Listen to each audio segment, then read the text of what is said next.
नमस्कार। किसी भी देश के अच्छे विकास के लिए ये बेहद आवश्यक है कि वहाँ के लोग, वहाँ के नागरिक ईमानदारी से टैक्स भरें। लेकिन जब लोग ईमानदारी से टैक्स नहीं भरते हैं तो लगातार अर्थव्यवस्था निरंतर रूप से कमजोर होती चली जाती है। खासतौर पर विकासशील देशों के लिए तो ये रीढ़ की हड्डी होती है जो उसे विकसित करने में मदद करता है। लेकिन जब लोग टैक्स टाइम पे नहीं भरते हैं तो इसमें बड़ी सारी परेशानियां आती हैं। टैक्स पेयर्स और सरकार के मध्य अच्छे संबंध होना बेहद आवश्यक है और इसी को ध्यान में रखते हुए 13 अगस्त 2020 को भारत में नई टैक्स नीति लागू की गई। आइए सरल भाषा में आपको पूरा विस्तार से समझाते हैं।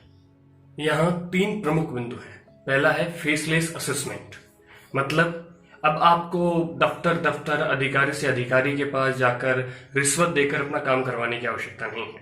अब ये सब कुछ ऑनलाइन हो जाएगा। कहने का मतलब अब आपकी फाइल किसी भी अधिकारी को दे दी जाएगी, रैंडम किसी भी अधिकारी को दे दी जाएगी। मतलब कि आप अगर मान लीजिए पहले आप जयपुर में थे तो आपकी फाइल जयपुर के अधिकारी के पास होती थी, लेकिन अब ये सिलेक्शन रैंडम होगा, यानी अधिकारी कहीं का भी हो सकता है और किसी के पास भी आपकी फाइल हो सकती है। आपसे उस अधिकारी की कोई भी निजी जानकारी जो है वो साझा नहीं की जाएगी, ना ही उस अधिकारी के पास आपकी कोई जानकारी होगी, यानी कोई निजी जानकारी आपकी उस अधिकारी के पास नहीं होगी। और ऐसा भी कतई नहीं है कि अगर आपकी फाइल एक बार किसी अधिकारी के पास गई तो दोबारा भी उसी के पास जाएगी। हर बार अधिकारी बदलते रहेंगे, आपकी फाइल अलग अलग जगह जाती रहेगी, अलग अलग अधिकारियों के पास। अब बात करते हैं फेसलेस अपील की। अब आपकी अपील किसी भी अधिकारी को दे दी जाएगी। उस अधिकारी की कोई भी जानकारी आपसे साझा नहीं की जाएगी, यानी अब आपको पता नहीं होगा कि आपकी अपील किस अधिकारी के पास गई है। साथ ही अब आपको ऑफिस जाने की, अपील लेकर ऑफिस जाने की जरूरत नहीं है। अब बात करते हैं टैक्स पेयर चार्टर की। प्रधानमंत्री श्री नरेंद्र मोदी ने टैक्स पेयर चार्टर को देश की विकास यात्रा में एक महत्वपूर्ण कदम कहा है। टैक्स पेयर चार्टर को मैं आसान भाषा में अगर समझाऊं तो एक तरीके से एक लिस्ट है जिसमें टैक्स पेयर्स के लिए निर्देश और उनके अधिकार के अलावा टैक्स अधिकारियों के लिए भी कुछ निर्देश हैं। इसके जरिए टैक्स पेयर्स और इनकम टैक्स विभाग के मध्य विश्वास बढ़ाने की कोशिश होगी। मतलब अब करदाताओं की समस्याओं का समाधान किया जाएगा, उनकी समस्याओं को कम किया जाएगा।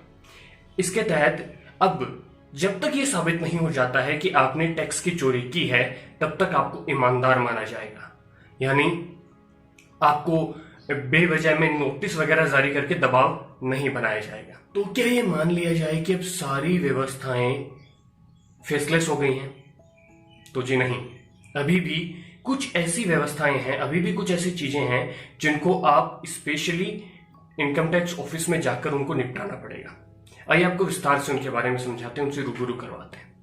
सबसे पहला है, अगर आप पर कोई सीरियस फ्रॉड केस चल रहा है तो फेसलेस सुविधा आपके लिए नहीं है। दूसरा, अगर आपने इससे पहले बड़े पैमाने पर टैक्स की चोरी की है तो आप इसका लाभ नहीं ले सकते। तीसरा, अगर आपके पास इंटरनेशनल टैक्स आता है तो आपके लिए अलग कानून व्यवस्था है।